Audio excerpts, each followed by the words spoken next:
Au to es baba ai to ai mta upulea. Ele se mta upu fengo fie ona ona ulu i fina ngal mafo fom fina ngalo o le atu. O le fale onga le sen spawn le i tafengata. Pina fai atu ma sa ne o ke le wa tu el tulanga e ta o rolling o tafengata. E o ko meki ale mafo fau. Ile le leilon taunga. Isia leanga o le no fuanga ele ngata la o le ke ele sela utala. O lo wa mana tu e ta o se academy e fai i tonu i. O se no fuanga ele alo te nyalo vet. So lo fa puile na o ngata michi. Se ka nga i amata ta pu. Tula epa ona le folinga mai e fo i lau whaafonga anga. Ioi. O le pos fulu se fulu. Le taimi le ta pena le ta pena whainga palo ta tele le luo o. O le mi tonu ale nā le sa tatala i le a onga lea. Le fo i la sa tele, na ye fo i au tu singa sa whaia. Ona o lea, e leo se no foanga manuia. E a o tau ina ai ni whana witi. O le no fuanga le nei, e whelanu lanu wa i lanu o mea sa te tupu ai te tonu. O le no fuanga le nei e tu lou whawhanga anga sa mua o le mea te tauan wha manino. O le fuanga nei la sa no fo ai e sa tau salaina. E ai i to tele nisio i lātou na malili wai. O isi na pule o lātou soifua. O isi tu loa wa le ngana tu sao. E o mai le taimi nei e le o mauti noa pe na whaafewhea na maliliu. Whether they have been murdered or what. E o mai le taimi nei e le o mawhaina i loa. So the spirits like to tono le o ngā ele le nei. E le o se langona le lei. E le o le whai atu la utala o te moli mau. O le tausanga fitu wiva. O lo taimi mua le nā whata o wo ai te tono le ano fuanga. Ina wa mātou wo se tasi o tei o lo tina. Sa nofo salai i. E whata wa ai o le mea na nofo salai. Na alu e ave le tonga whai wa matua tonga whai o matua na alu la i e alu e whaatau le maketi. Maketi tuai lea a i ele te mamatua i ala urua. Anyway, ai pe wa mata muli pe wa whate tene wa watu tu ua mea o ngā tēneiti. Sau loa la fitu o le pou. A le lewa ai atu le wa whai le tamaiti te wa ai i fole leu ka whai.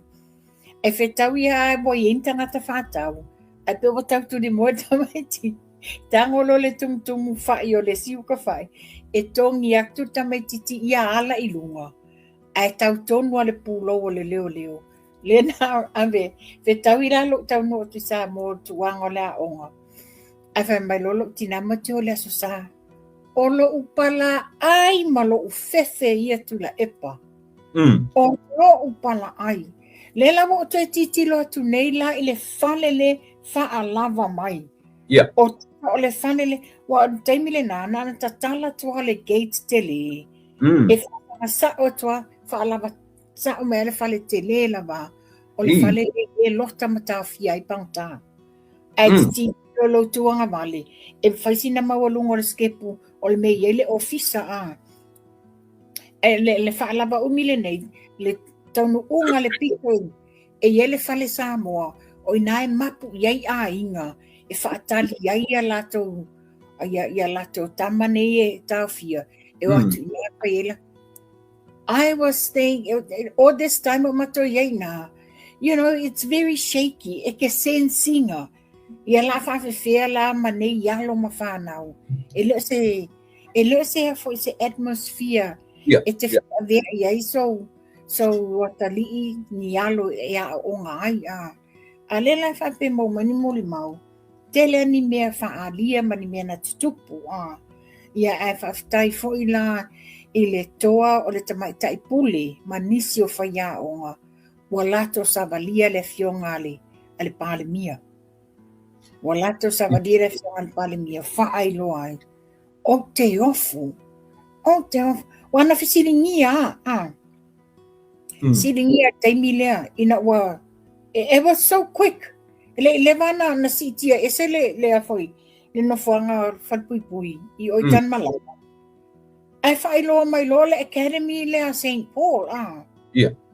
Ia, ole mela leanga, te whaapea lava ita, le fta ailoa manino nei, te whaapea ita le nā taimi, aiwa umana toi whaafou umata tonu whalea onga, you know, umata i te repair, ai whaafetai le fionga le li pale mia, whaafetai le te leo le tau wha le fionga le li pale mia, o ia fo i ole matua, o ia ole tamai, iei o nalo, iei grandchildren. It's not a place where you will take a child. La whawhena focus le tamaititi nia o onga. Le tupu hae tamaiti. Ma latou learn le history o le whalele nei. It's not an environment e mawhai le tamaititi na focus e a o tauina lona o langa tupu ai. Iyo. Mana tua fo i mawhanua.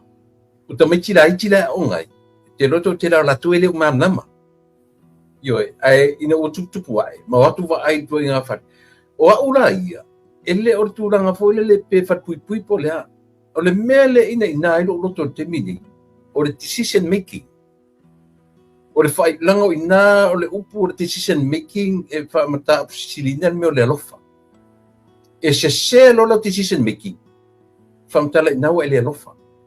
E tasi ala o fai ngoa ina o le tu langa le o fai ngoa le na fai. Le ai se tō whāna whai le whai ngone. O le wa ai mawalalo. That's how I see it. Tua i wa ai mawalalo. Whapea ia to i pia. Le fia o onga tamaiti o mai a onga whaonga. But no. A whai e te longona e te lem whaina e whai ia te oe. Po o lo whanau. What makes you think that you can do it to others? E te mana tua foi. O le toa telo tamaiti i whale lau niu. O fale lau niure o tangata fo tutuli ese ma mea na tele na foi i taile i songi io e songi tele na talu e ia tangata te songi ma fai manu ma vai ma fa pena alena tutuli u te fale o fa naura nei tangata nei e fai o tutuli mai te songi ala to e ame fa onga i fa pui o ina le pe e fuai lo roto o lea ole ai ole ko le angi lo fo ka ngiso o na la fai la fai ngale po la o fai lo ingale ole decision ne wa fai ma to inga ai no wala lo le ai se titilo lo matua ile tu lango nei fale you know they're very poor conditions here nei fale very poor condition and let them aitua e le ai mani ni tulanga sa in fale lenga Pero sa mo le fionga le li pale mia e se mea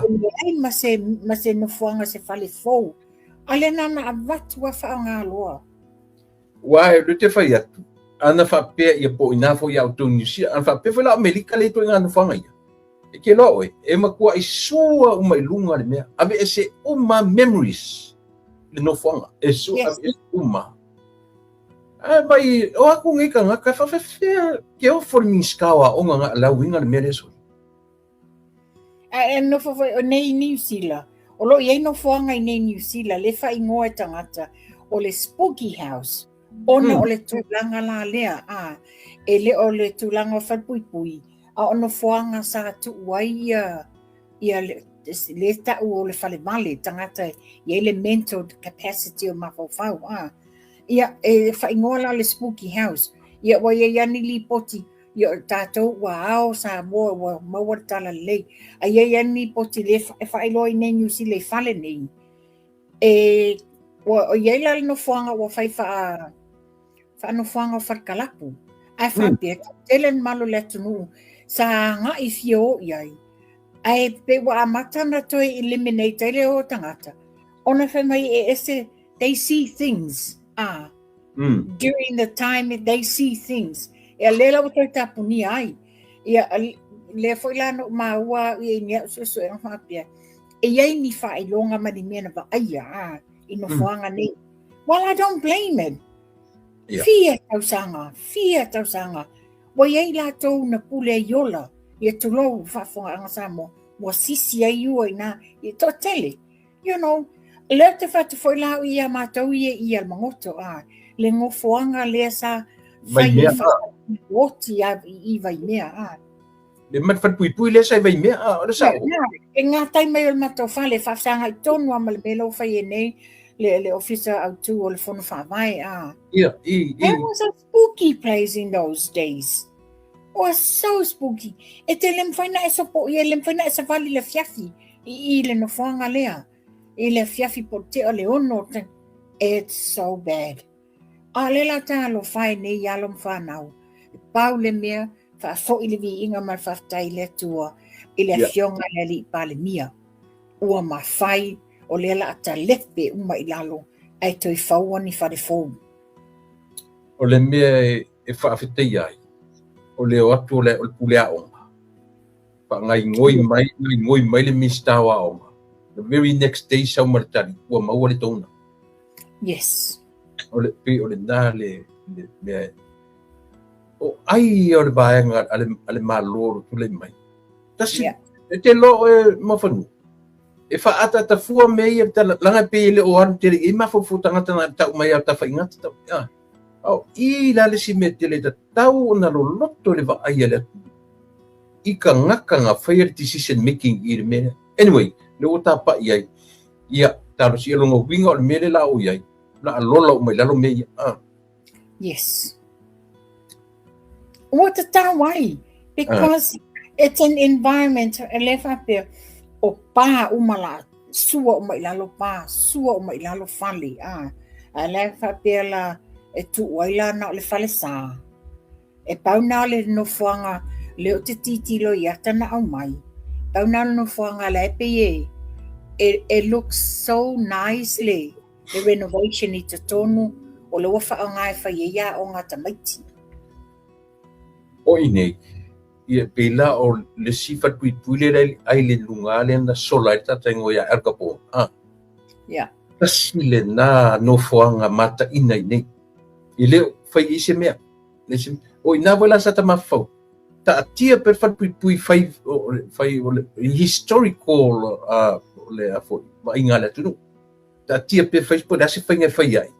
Ai au le whai ina le ave ese le me whai le a onga tamitia. Anyway, ia langa le ua ufata atia ia vaenga ia ta whila whai. Ia, tapo I tula epa.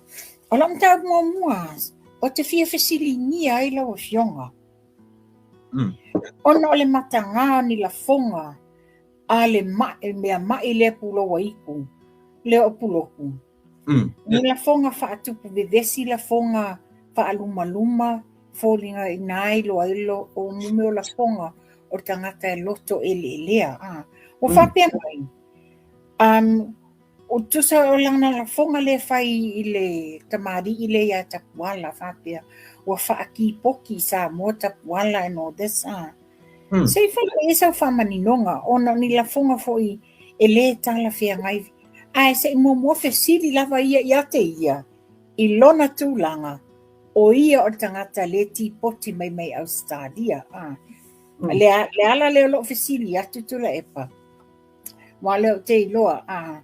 Le sa tātou militino whaatasi ma le neita mari ia tapuala. Lewa ese le tala wa tau whaaleanga ai ma se whai mai isa whamaninonga nei mataupu. Ia, mo whanua le ia langa ngawa e whesiri mai. Angalo te whalonga, le lalo amata wai nai le whaonga le upu tipoki. Tipoti. Ai ka amaka mai nganga u wakule te kau mawhawhusa ukan. O lona winga le usolen ki poki. Wa fa mantua o le usolen nei. Le sa fai le sa uninga mata nga ma le luma. Fai o le luma o lona ainga. Ai ta wale e ngo sa moa. Le ana na mai lunga le na fa maunia na mai lunga o tusinga mai le malo Australia mai le office of amsnonga. E confirm mai ele o ia o se lo ia. Confirm mai le la sa iei molianga o nai a inga ia sa ona whaongaina o lato tupe I whainga o pepa sengi and all this. Whaamaonia I whaamasinonga e pepelo. Nofo sa laila leo tipoti ese mai ai ma Australia. Oh. O lea lawa te I nei le whai atu nei la fonga anga I tamari I a tapuala. E le manuia. Then I thought to myself, how dare you? How dare te mawhai ni la fonga e le I whaapia. E mawhai na toi whe malanga I tapuala I Amerika when the time is right for him to go. Oi, e le mawhai na toi foi oi Australia. Oh, so ia e manai langa le fula wa fa sidi mai. Ia o te manatu foi a tonu e whalongo mai leu so sa mo.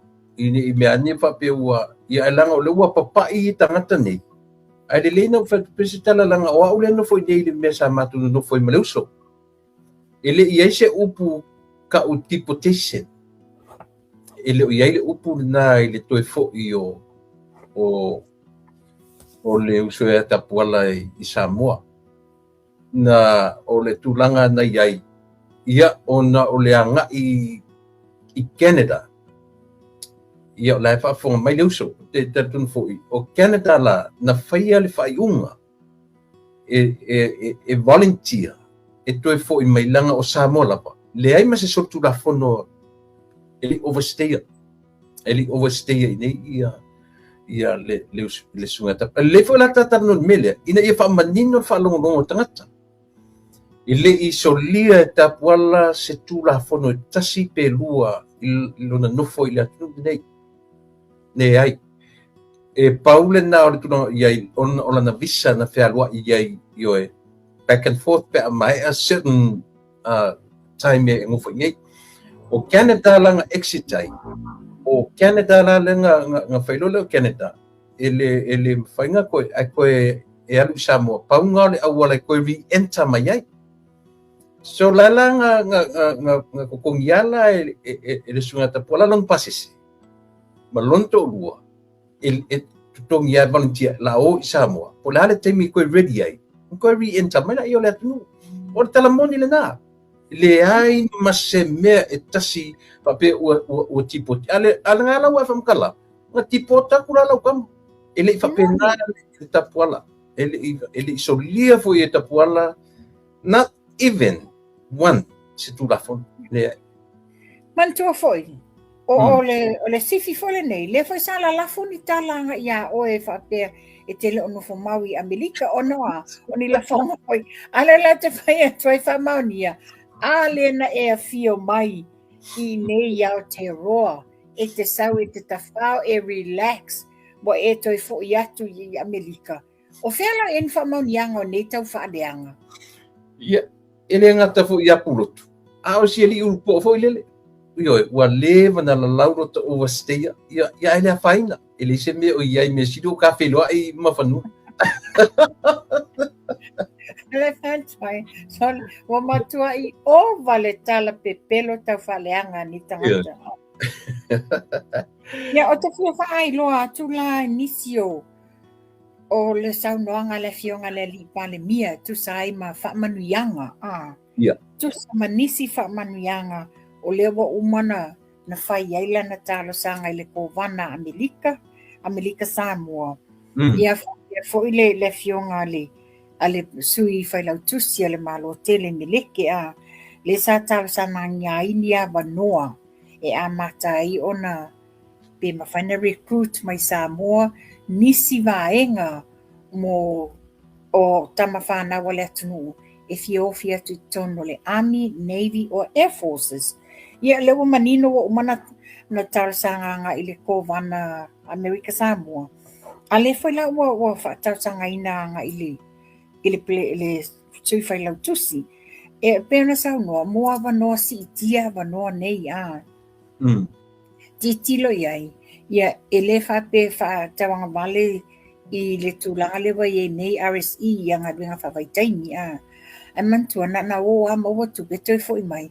Ai ele ai se future meaning o le retirement time the time la li ai o le tō wha mamao le fionga le li pale mia. le ua titilo a ofi I ni tama whānawa Samoa I te tonu a wanoa nei o le Army, Navy and Air Force. E fo'i mai lea alo I le taimi e li tai ai.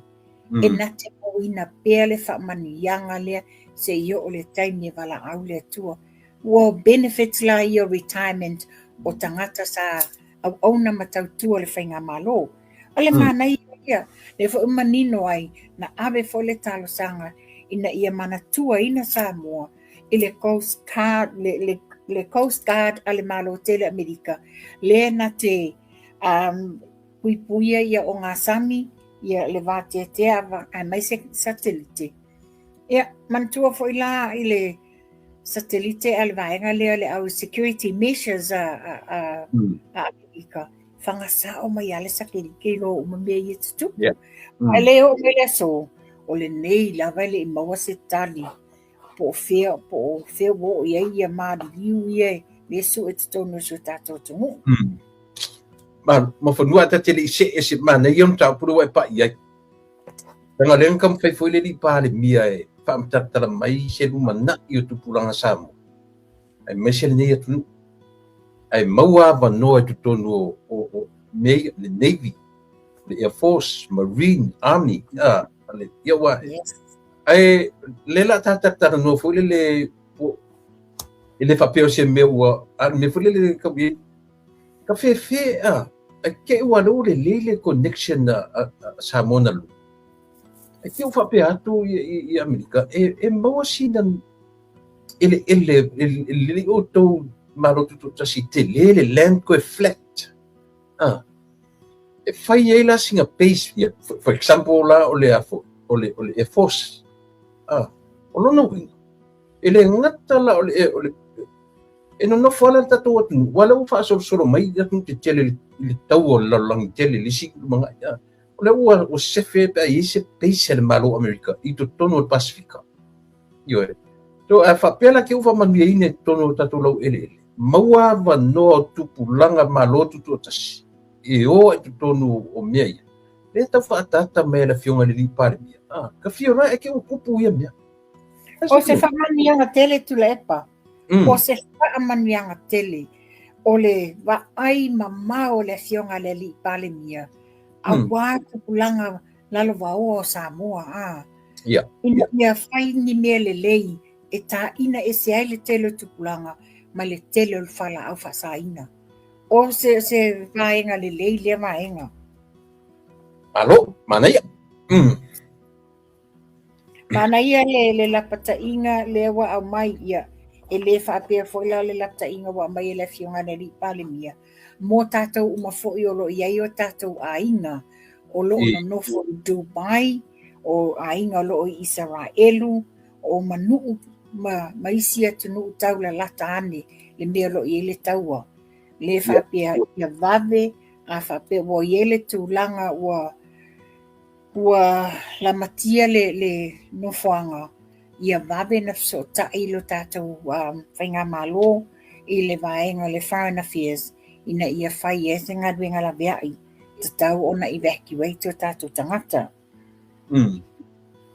I wa pe o tasina mala vale le lenga fakia ngi I le inga I vane ngi Yes. Le tasile me au ka kan ngol pitole. Tasile me le ka kamala Port Mackenzie. Le tasile military retired. Mai au ka so mai ka kun pop. Ile o man ni man viai ya pipo nga bia le tate tano ya. Ia si whanau tere menam ta upu ia na angai me fule sa. Ia o tulanga na sa uso tai wa ia ta manino lo ia isi o nephew I Dubai Le sa langona I fole pe tau fefe ma fau ina ia sa so tai ia tia ia whapia mai anti au pole o lo mau e ngai ia saunga le mu. Mana ia. Ia. Si abatu ta fela fo si abatu ta pule ta si o leo failo mai fo I le ta penanga ta pena e te mai tai lui sili malana ofisa ia se tu la fono fanga solo ai ma ia le drug test le ua fufu nei. E le ngata o le whaamaru le tulafono lea. O te lora ta pena mai mas tulafono e whai ungo i lato le asau e pasiti. Ora le atu na. But it's fair enough wa ole me wa leva na tatauna na tapena I paia inga ia o matu nei o ia lo mai ai la to te le o fata wa ina le te leo le afaina o le fala pasai ai te tono Samoa e se le langona lava le fia ia vivi I fo ile tua malon fata I whainga malo le ia nei te le tapenanga ona ole a puti yalo ma whanau o ne tawhia atu ne tūlanga leanga lewa iei nei. Ai, ia, te tasila taupu le ia na lafot foi le ina le so le pio le o failo mai le whanongolongo nei le interviewer ko you step down. Ma le laka pisa moa. Ma le ia ma to tau tala mai ia na me tele na fai le laka pisa moa. Ia, si fai tala I le mea. Ua e fia ua Ngata o la ngona le fia tula epa. Pe a o e se uma I la tau lai to tonu o le pulenga lea. Wa vai foi ai. Na ona wha ma vai. E le alu nu e sau e wha malau o au lea ana le ai o le mela le tupu. Le ua saula na wha ma vai nga mamia. A le na fsota I male tangata ia te ao. Wha pia mai. O le atu le se fulu wha aso. Se fulu wha aso lo tu ina atu le fionga ne li pale mia. Ona ai o se tarsanga lea mai le pulenga le IRP. Ua mana o mia le tala le tupe financial statement ale uni la kapia Samoa mai le lua afe ma le ono I le lua afe sfuluiva. Ia. Se lau 5 milion. Jo e. Na saingi lalo le alingoa. Saingi lalo le. Ne whapena saingi lalo le Mary St. Joseph. Tangata totas. Ai mai saingi tōtasi lava e le sa te fono. O le tupe na malopo. I don't think o se tupe mai IRP. Le ai whapea tupe le malo. A le foi lau whapea mai ai ua mana o mia mai foi le IRP. Na ai te mai sa tupe le IRP le na latu more development o le laka pisama. Na tōnu lava. E le te foi lana mau ta I le fionga le li pale mia. O ese uma le pulenga le ia le taimi le nei. Ia. O ese uma. E mana o mia ni fafonga fou. 5 fou. Mafa fou. Mi sui fou. La tu te whaatau taia le laka pia le. Ale atunu. Ia wa te tira ia la tau ia sau whai mai le pulenga. O le tuila epa o whale mawaenga maea. O namulau ule ota. O le anapo sini le sa whai pule mua. Tō tele la tau. Ia le te wai ati ele te maita ia Margaret Faumuina. Faumuina Margaret. They need to leave. Ua leva tau sanga. O wha iere tūlanga lea wha le tonu o tupe wha le tonu. Wa o te mole mawina la tala le tula epa. Le no wha longolongo whatata noanga ua wha iese ni tua inga sioeli ma tula epa. A ngā inisi fo i o tamali I sa whai ma coach ia ma taitai o au lakapi. Mantua tele o teimi sa sau whasalonga whapea o le awi o Dubai ma tunu ula. E atu nei tamai te fiwa no nofo le fia I tu la. Leini mea ai Leini mea ai. Ai mau atu le au management. Lai dina le lei mai te tonu o whatan malo. O te whamo ia la tala le nā. Ona e iai pēno whatu. Iai lo nephew lei te tonu o Dubai. O ia lea Na mala my aunts. E matua I makitiva ke le awa tau atu no fa. Oe amo tupu. Le la o ia wasa ili atu ni mea ai tu lo. E avatu se I whanga ia I tamata alo. You know, lai e whamaunianga. A leo mai ese le tala le mai e le atunu. Ia e paule mea, whawhetai ua mawhainaru ese. A le fua avise se le tala whapea. Oi se langa wo o le taimi wa umailonga term e alu yala tu la fono. A load of BS. Ia, e le la kikingi mea sori ka ke wawa ai.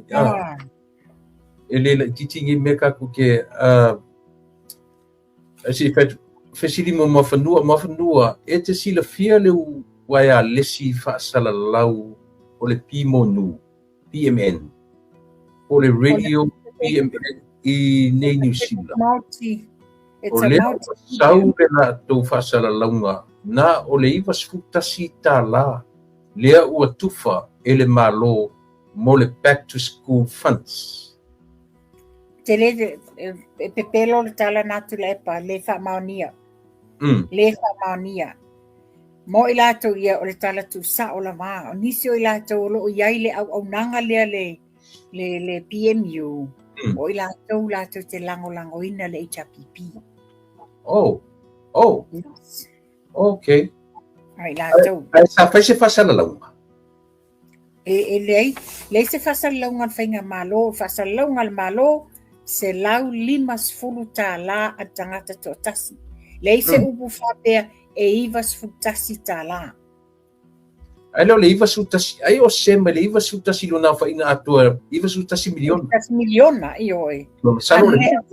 Unless they've got their wires crossed, the lato te leo mautinoa, E pau nao le mea leo te lo au ia, o le tu whatasinga uma e iwa sfutasi miliona. E le iai se whasala launga le malo, e iwa sutasi tā la se tupe ale back to school. Ma nino la ma se lau 5 tā la ale tangata to tasi. Mai le pate se yo o tangata matua. Ole PMN foi le isia o foi le tofi lau Nina. Kisto. Okay. Tato foi mai pela I mta pule le step down e to ina. Ai to no fo ma appoint ai ia le li o namla u. E sa o dalan. Ele fetawi na tulanga tula epa. Ele fetawi. Ona o lewa manino.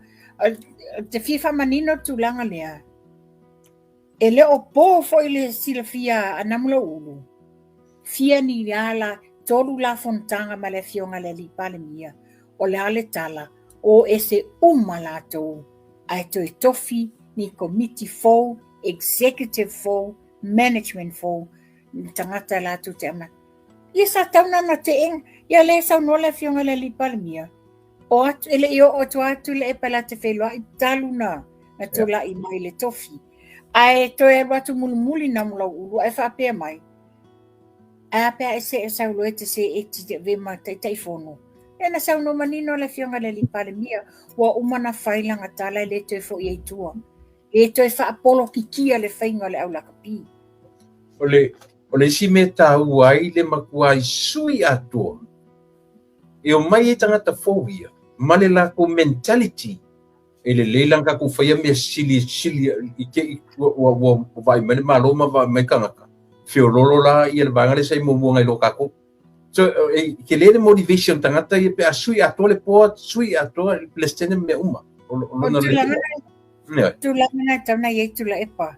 Tauna ye ni swinga fou, vainga fou. Ina ia a maini idea fou. Mani mele lei e ati na e ele au laka pia le tunu. Ia, o saun tau? Ia, e foi ma avele fa malo mal fa aftai le to e filifilia o le tausala de tamaita ia tui fuasaa patila a mosa e fai ma fa o le universite o le tatou malo ia o le nei foi tamari wa leva na tautua o ia I te tonu o le tatou universite ia moni ai me le saunoaga le fioga le minsta o aʻoga o se tagata e lava le tautua o se tagata e lava le agamaa ia o se tagata foʻi e tautua ma le faamaoni ia o taiga mea nei o le manaʻomia e tatou ina ia faaleleia mea uma mo le atinaʻe o si o tatou atunuu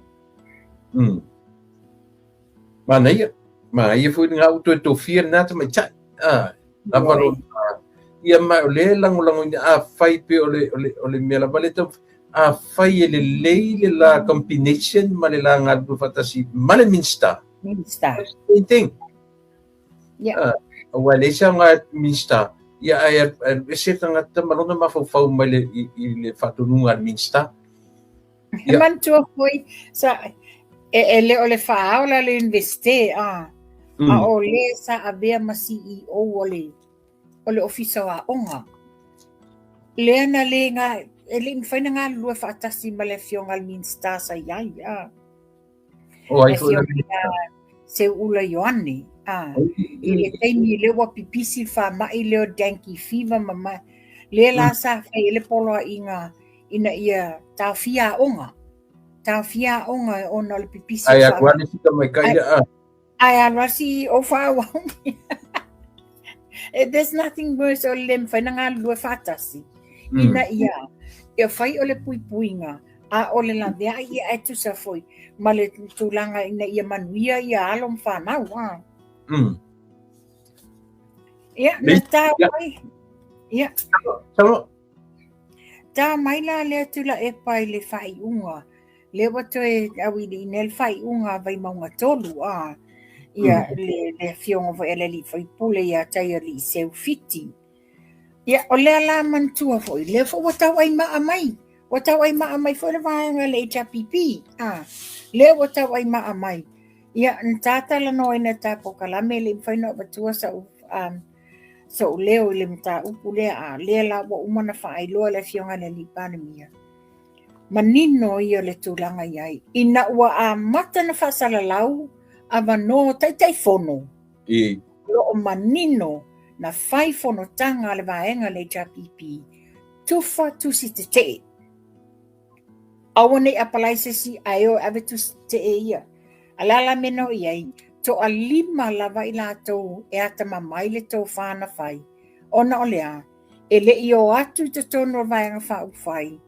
ona ole HPP po tula epa na laina ofi atu te tonu ole sa ilinga ole manuia mo la tu malo ale foi lewa umale le foi le wa to fiela to femte te fono ole fa pele motu le pressure ole tawa nau mai wa mai tusi e tula epa e o la to ne e to alima lewa to fia lewa te fono so fatasi e o fa mavai ai se al me le fa mavai ele pule atu tula epa ile pa i o ya vai maunga tolu vai maunga lua sa fata lua vai maunga fa ma fasale le anga tolu ele pule ia le sana fe au e tasipe lua ole mata fa yoile na le fionga le li fai pule sa ili e ia le manuia molo nai tu malo e ui lava wa tele ni la fonga foi sa fe avea i le taimi nafta atula i mai ele asui ai o le foi wa tele la fonga a supporters both ia tatou le fasma o le wa fa manino a tili le mafuaanga ia le wa umana sau no manino la fionga le li palmia a mai le tu walalo matar sanga ia tatou supporters a fai watato avatu le fatuatua ia te ia na te taita ia le malo o sana fai unga fai o se mea le iai le tato fai ngā malo ia fai lea mo tato ia na o se tu walale na fia fa mau popo fia fa popo atu iai ia tato e ta wole mole ai mese fu i tato au supporters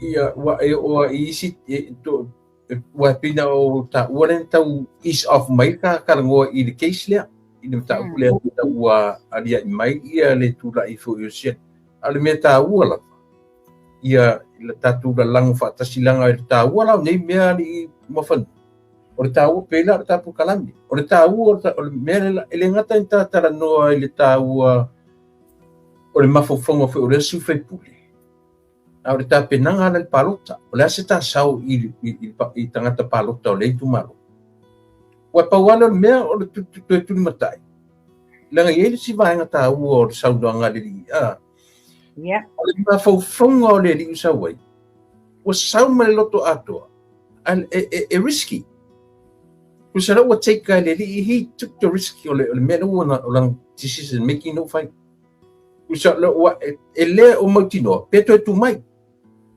au le lava ua alu fai I le mea ua muli I ailo na loto malongo finangalo mo le tumalo Wa ia whaela na whai unga malona tatanunga sailo na conscience and he's got a good conscience anga I le tumalo pe whaia ina pe malo a wa ia whaia le mea le lei molona I tumalo a le mea la le winga la le tala le ase saur tapo kala mo I lato mai en palota e manatu pe o tera tangata in palota e o le japipi o le challenge la ke ebe tangata ia o fea le tu malo te mine o ai le avatua le manuia I le tu malo e te tau o no to e wane e lango ia le sui le ua manatu mo se me sili mo le tu malo na singa mo ni sa nanga tula epa o te mol mawa yai ni ia fo ni whaailoa mai o le moni lava o I lātou na palotaina o sui o le HRPP a le taimile nei ua mafuli o mai le fast ona ua tali tonu peisa o ma le tali tonu I le taimile amatanga lana le sa whaila fonga e pepelo e le mo I le aise 4 miliona le la ua tali tonu I whaamanianga I awa watu le la ua yei lole le tō whāto telo I lātou le aila o le ale mea le a tātou sonu muli ai pe a whapea o I le mau me le manuia o te tono a inga nuu mai tu malo ia pe o tu langa na iai e pe whanana sau noa le fionga le li I pale mia o lewa yei nisi to tolu wa umana wala a watu ia te ia a le whapea mai o nisi sa lātou mafuta ia lea your guess is just as good as mine to la epa ma le whapea mai la ele o nā tia foi la le fionga le li pale mia whapea atu e se I toe wha mai a mo le mata upu ia vai maunga tolu ia ona toe wala a watu ai leo lātou wa lela iela na tatanunga ona mai le whale vai maunga tasi tau le vai maunga wha whapea foi mai le atu whaleata ia whaleata tasi se ia whaleata wha ua whaatupula ia le toa tele o tangata le atu nuu ua ele toa tele le nonofo ai e o mai I salawhai ai ona o le sa ili malo sa ilinga o ngaluenga ai mai se foia o ngā whanau o le ua ofi mai ai nonofo I le whale vai maunga ma le atu whaleata ua whaatotele I naila le lola palota o lo o iaila se fufuanga le malo la ato e iai ni no fuanga ni sui whaopopo na ngoinga to e tasi la se sui whaopopo I le whale vai maunga tasi foi se sui e whaopopo I a whaleata pe fōlinga mai o le a vai maunga 5 pe whaailoa mai o le a whaleata 5 we don't know but o lo o iai le fufuanga alwa mamau le malo to atu tula epa whaftai o le mea tau tasi le nā vaenga tāua pe o le ua aria e mai e mafuafuanga arua mamau o le malo I le tula I mai o le sui lea ia pe o le ua tau tala mai ai lisi va inga e tauna va ai ai ia le e mai se lava I tu malo ia tu tauranga whaleata ia ma vai maunga ia ona o lea pe ua maua ma lea no e tala mai ai ia le lau tatu tiro ai a whai e whatanuina lea va ia a wailua la o I nu tu tauranga o mātou tu malo Ia lona winga tolu a whapea to i se tu malo i la inga le Taiwan ai fo ia. E lona winga a whapea kala i tu malo i e wha. O le lima io. Tasile na mea o le pe tau whai ai i le whenu mera lua vai tolu. Wai pi paula le whenu mera whai ai o na Yesu inga atoa ia. Na Yesu ia inga lea. Ioi. Ia, ai o se moa wai ua talia fie lo taloto ioi. Ta oto ia tala ma upu na lalafo. Ia. O sa oile le whionga le li pare mia, a iese tangata e ono a fia tele. O ia tangata Peter Sili na pia. Ioi, so me foi le tatau e li tatou au supporters. O ia whaarua manatu malangon.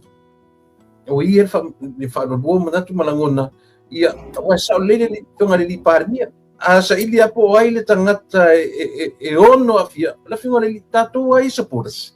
Se tau te manu a miti a ai le a whainga. O tatu mali uma tatu te ai o eta falongo la li o se sui le tapi pilu tamo e il me leo whamanino mai le lato whaalawi loa. Leo whamanino mai o le la whaulu atu ia lau timu ia e alu le HRPP. oi o no vinga o HRPP ka maloa Ia mantua foi. Ona taimile nei o le ai se amani ia ina o se supo se funo palmeni So o ai ala se sui sa tau ba mai le supo. They are free to go po fele partia li ai or become an independent. Nia ale lau fai loa mai lau fa peo le alu le tulanga le HRPP. ke kau tau ye ni o langona ite fo le e ongo join lo matua I le HRPP. Well, there's a possibility to la epa. There's a possibility. If I like a coalition, but then she can't just switch the vote. She can't just switch. Still go back to the by-election. Ito awal fa pe na sao mai le malo tausi. Na fa pe la e sao le ai e ola vai.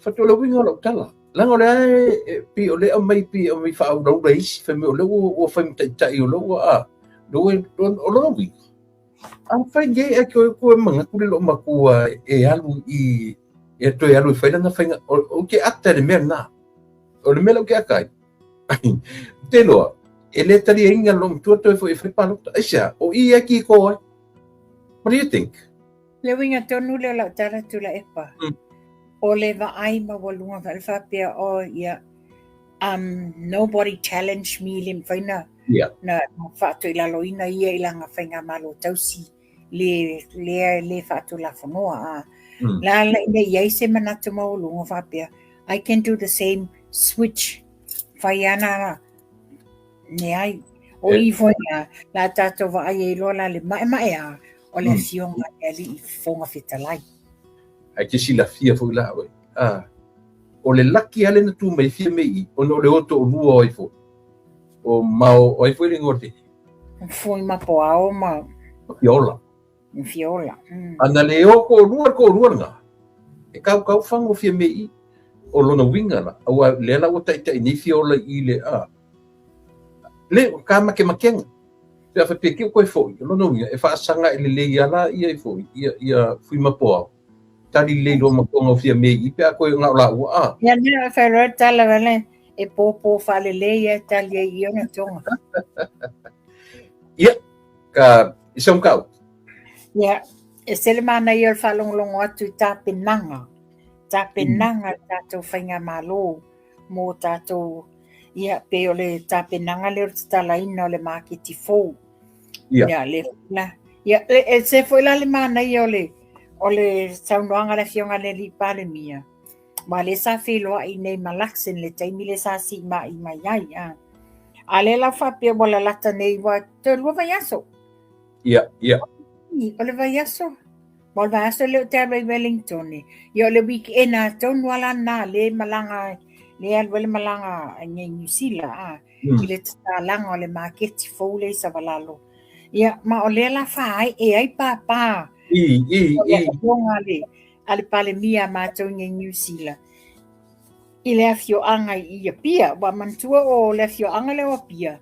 O la tau le lesa sa talimalo ia New Zealand, I le taimi o le Jokum. Ia le la wa avelola ia I le afionga le li pale mia.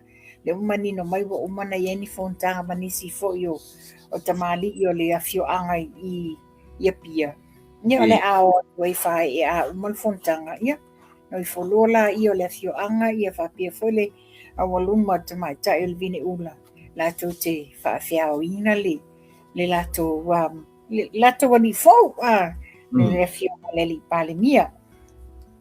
Uila ina le whainga le maketi sa malalo e se le mana ia wa le la te whaleleia uma le kāpaka. Le kāpaka le au tawhalwhale ia. La te whaleleia uma le kāpaka le nā au. Pea la si tia fo ila malwhale ia. Le la si tia iuka le maketi le I funga le ia. Ia mo. O ina fo ila la I man lato ta penanga mo le tato sisinga fua.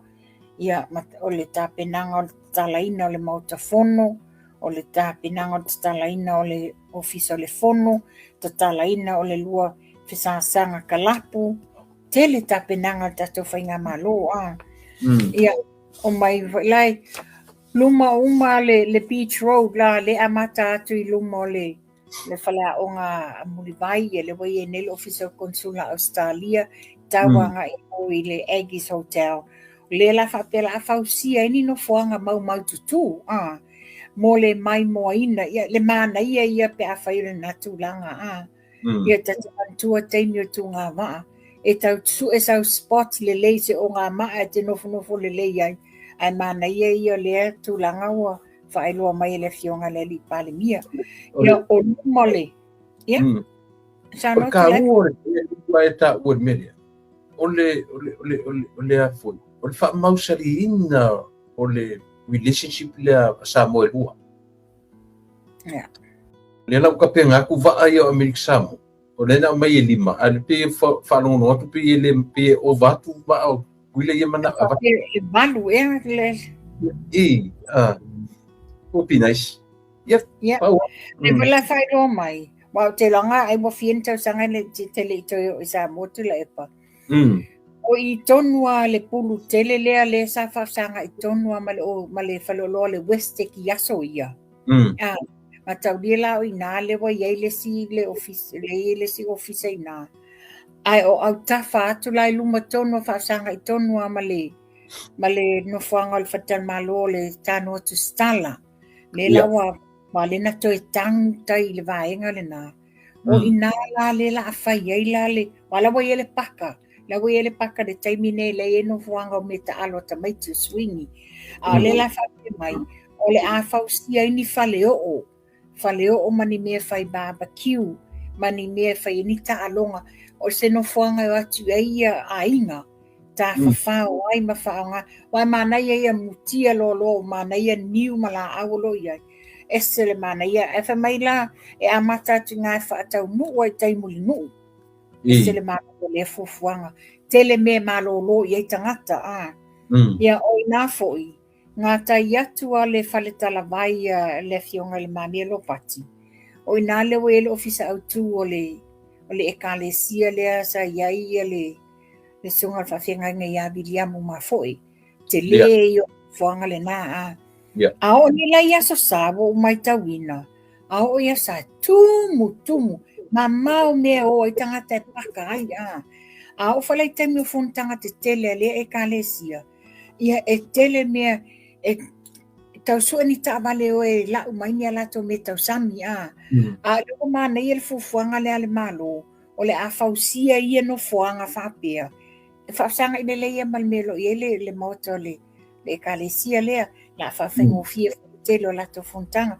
E se le mana ia le tele o waenga le la wa whaamanino mai le fionga le li palmia. Ta penanga si o tato malo. Kiro le la koe look forward te le ko kiro tangata Yes. Ta look forward. La look forward tangata toe. Anga isa mo taimi o sisinga fua. Ona lewa tele mea mana nai ma lewa tolu waso le tato fua. Malo, mana I whaftai le malo mo le ta penanga mawae. Ia ai tu apa Yo e. Kilikiki foi lo te whanau tuela koe on kilikiki. Whai o kilikiki o whai ngā pese, Ia, o matching girl so ia sa masani e yaso ia. Leo whanau la. Tau wangan whaili whaili pū. Ia lesa ave o fo le matua o ngai pese ngai nawai taini. E ui anga leisa u anga whai ngā vai kemia.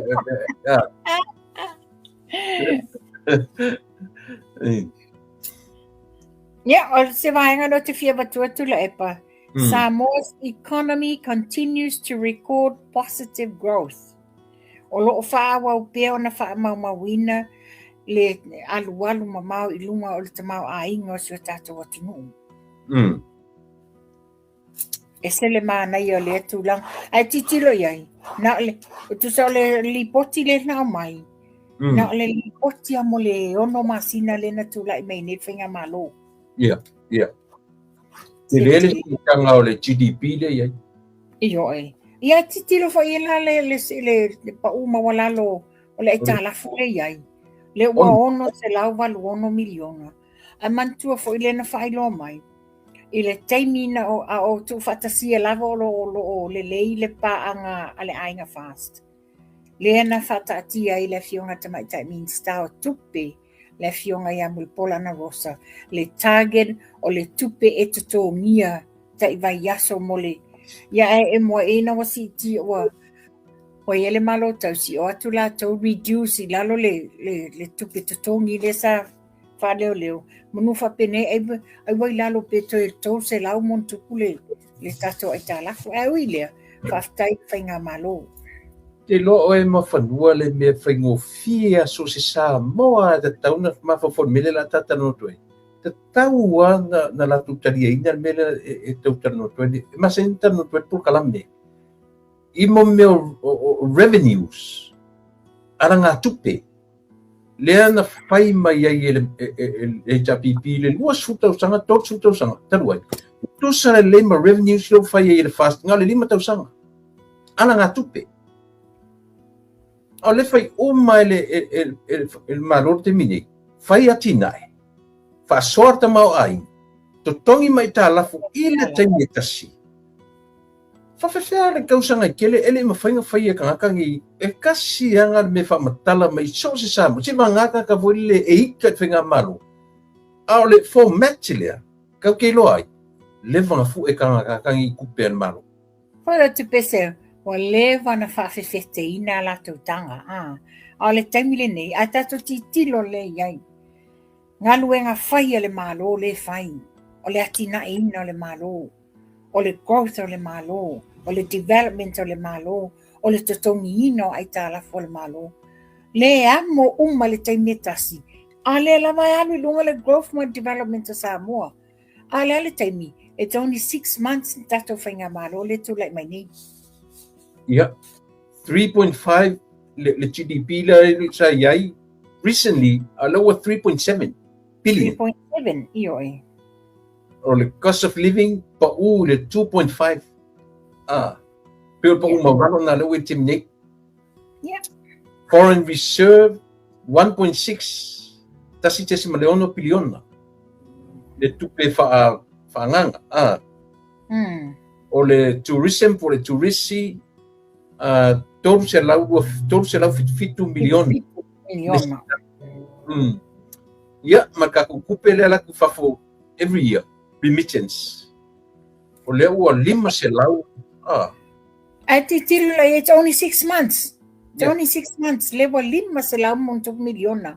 So in another 6 months, o lunga i le biliona le revenue, le remittance. A tanga i eila. Te to mana to lol ma fa peo so le ita le ma fa. I la fonga ia sa la foma ia tato. Fai o le fa anana e le fa la wilo me le atu le te leo le tato sao. Ai fai mai la fonga fa ta wemu fa peo o tona te o ta no des. Ola le feo fa nga ia le remittance nei ia tato le vatu Samoa. E mo ka no nei tu la epa. Fa pea o le wo yese fa sa longa na le iwa sutas. Lena nei ale tai au eta te reo mai lunga. ua whaamaunia mai Elementar o tinam tamaitai. Ua luas fulu 20 more district leo ua whaamanueina ua mawhaina whaamatu le lato 1.8 mo le lato taiselau 5 futala. Ia bai, langa ese ese se mtafaioi ia le malo, ole ioe ina, na watu, ole fiso tupe, o la tau na whamatu, mai tupe fafu. Ina, le lape mai le fionga le lipale mia, o ese na ala langa, ioe, ele se tupe, le fua ala langa, ua tuai mai. Tuai, ioe. O le si meta ua, le mele ua mai, Oi kau wanen ka ue le fingo le lipare mia. Ai fiu ka ue ka maki. Oi le si ko le ka fano ko le. Ele se fa mon mole. Pe o mon mole. Lepa. Ai fa fofonga le lei u leo sa noanga le fionga le lipare mia. I. Se to mai la te palanga le te fa mau uma mea.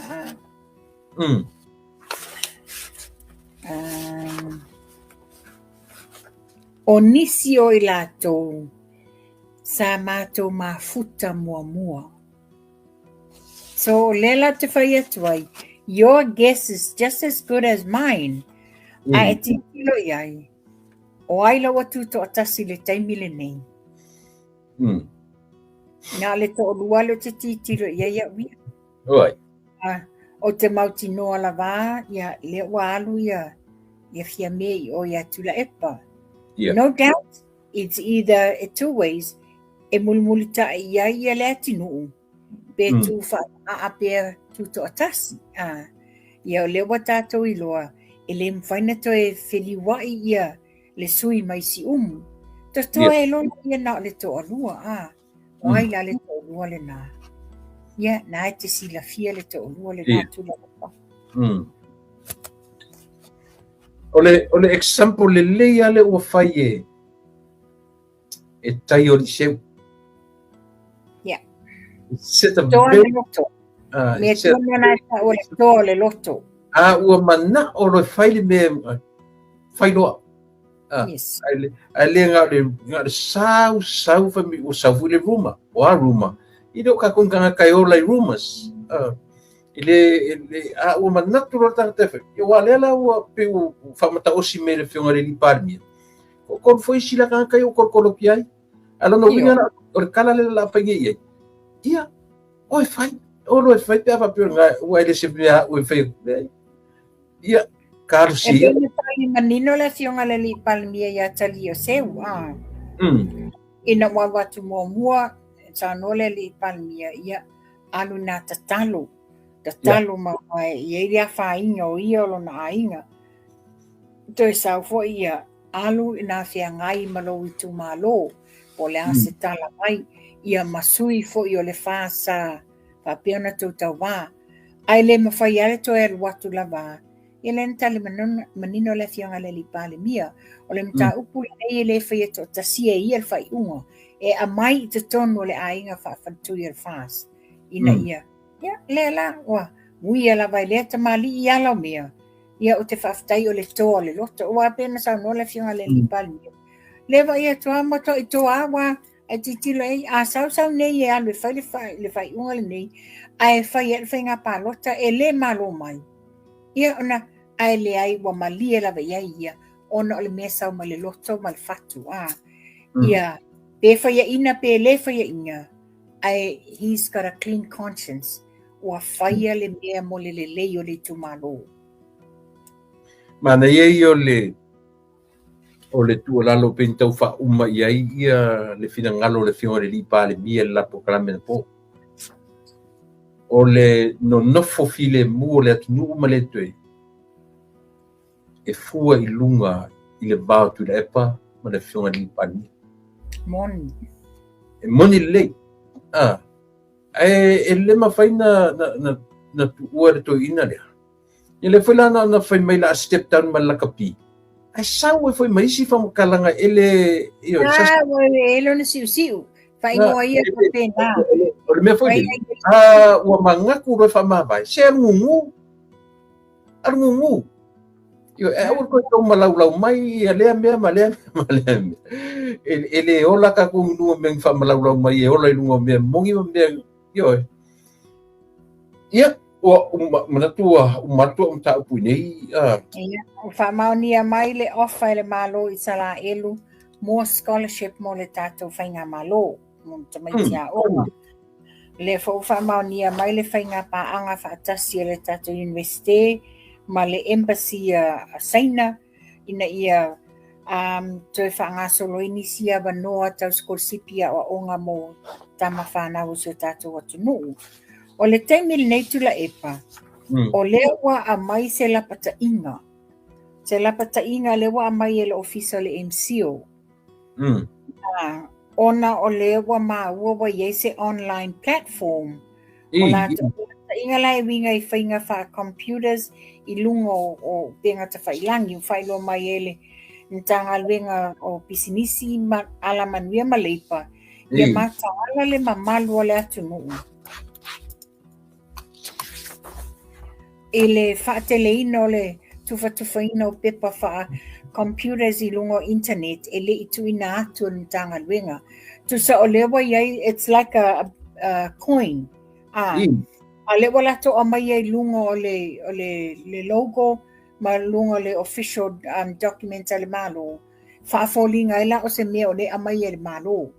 Ai le o se mea o le ma ua o se tūlau nei o le pe tau whaasese le whainga o se tusi whamawina o le ngō pisinisi.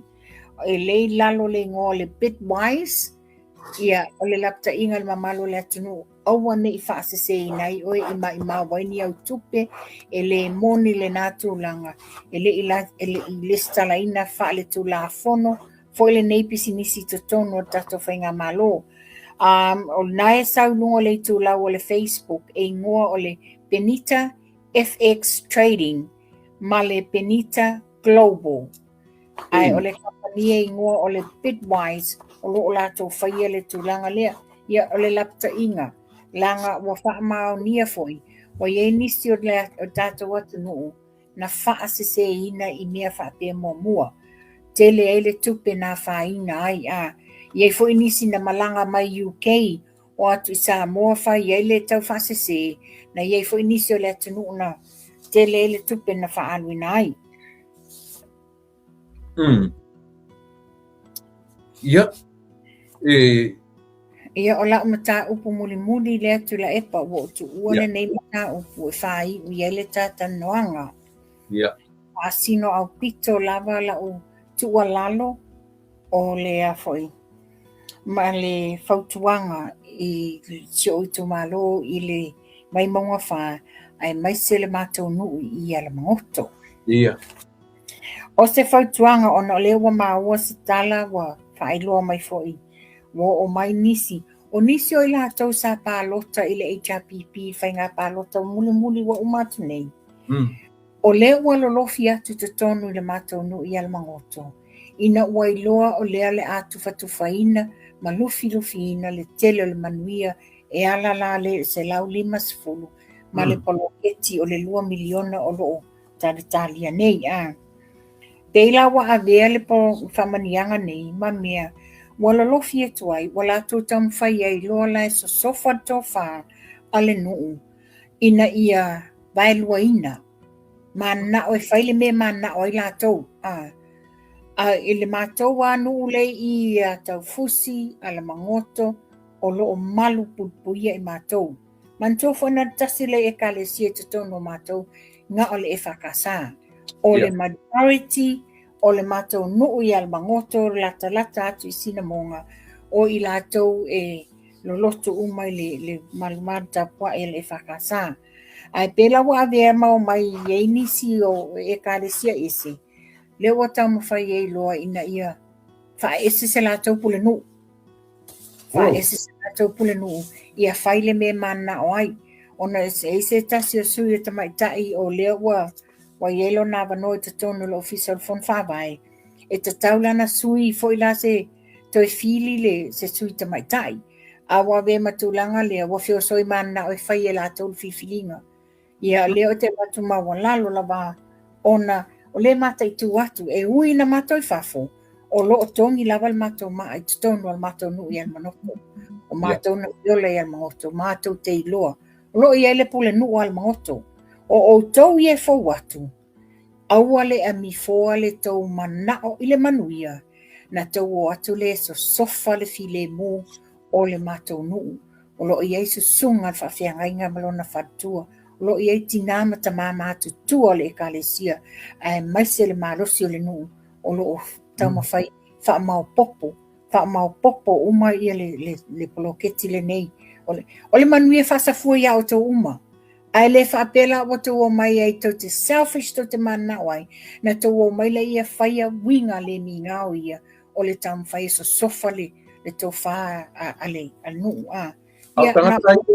tangata i o tonu e lau te tonu i al mangoto okay yes o nisi o latou e matai e ese le mea matai mai ai a le pela au mai wha la le lima ua mea le whapea o i le matai le ai tu lou lava ia e me sini foi a whafonga mai le fionga le Minster le fionga ia mui whawowo Julius ia o le tūlanga nei o se tua lalo o se tausanga tama whanau al mangoto lo i whafo ina ia whaia le ami o tonu ina ia toi ilo ina lelei lava o lo o iai lava ia tamali a fionga sao a inga sao fo il nuu no iai fo inga e mawhai na sawa lau puleina le mata upule nei wale mai ia le tuplanga tala vau le whapea e mai whapea o ia tatu o tufin manuia le nei e mai a tatu na tau mai le whaifia pote te tono le nuu Manei le afo ele na tu malo fo ya a farongo me fo isi tu malo pe o tau pe o ave vesi solo o tu fanga ia o le manuia ia le fo te mawai atu la fo e ni mea ua ni la penga fo ni tulanga fo na fai nisi le fo la wa e tau le ngai nai le afo le ngoa matua ya ale vena ale le tuftu fanga lona i tu maloa to nga me la fapea tenga me fapea e solo mua i la tou e le itongi le mai palota i le sui o lo tu lai mai e o lo na mai la i e faile tu langa va ana fapea o le o matou e mo te pule tu pele mo te inta hello tu te entitle ai ai faile fai unga a le o e ke lo e mafanua fai a sistema kung kelenge ke ai e ka okolo la lafua ele koe ka whaiskanga ka kasi adjustment ase me e ka okolo le me wa vatu le malo alu mai ka uma o le whanonoanga e nei whakeo mai e tau tua ma whaini me le lei i te tono le matou no le whato a lua mai ina wa le atufa ia tupe nei ia e loba ia le lisi o te le fia vatua i lunga i ngoa o tūlanga i pui ai le wa vatu tu lalo ia o la susa nei mo fanua le ngata e suile matu temi ala susa nei e fai ele talonga si leo fa manuia mai ai le fionga le di parmia fai masui o le chai o petaya o lana fusu anga mua le tono America that would be nice io ai fai fusi longo o le meuli le la fusu de la fusu nei o te loa o se test ke le foi mo ia mo le foi alo le tunu le la o me fa madia nga le fiunga le par mia e fai masui o le malo fa madia foi le alo le tunu ia ma le fono le la usu ia le paso fo ia a solua le tu so na nei e tanu mai e le fiunga le li pale mia ia auto New Zealand Yo nani le fiafi tanu mai ai ia whaile o le malo lunga te langona o le aso a tae au o se aso si tele wa o le aso o tae au le whaile sauninga whapitoa le whai mo le sunga whawhiangainga ia lai moana wili papu na ki taliwa tuaila i o le fionga le li pale mia i le tae au le solua o le asonga fua ele no fo le fionga le li pale mia te e sauninga mulmuli o tama ai o le sauni ngā lotu whapitoa lea wai iei whaaloalunga ma se molimau le al tatou malo e whai tu se fo ima le au nanga lea au na le tua. Ia ana toi tali waila le fiunga le li pale mia i le songa fua ina ia tā pena la a wale fono usu le ale tatou malo i la solua la se fulu. O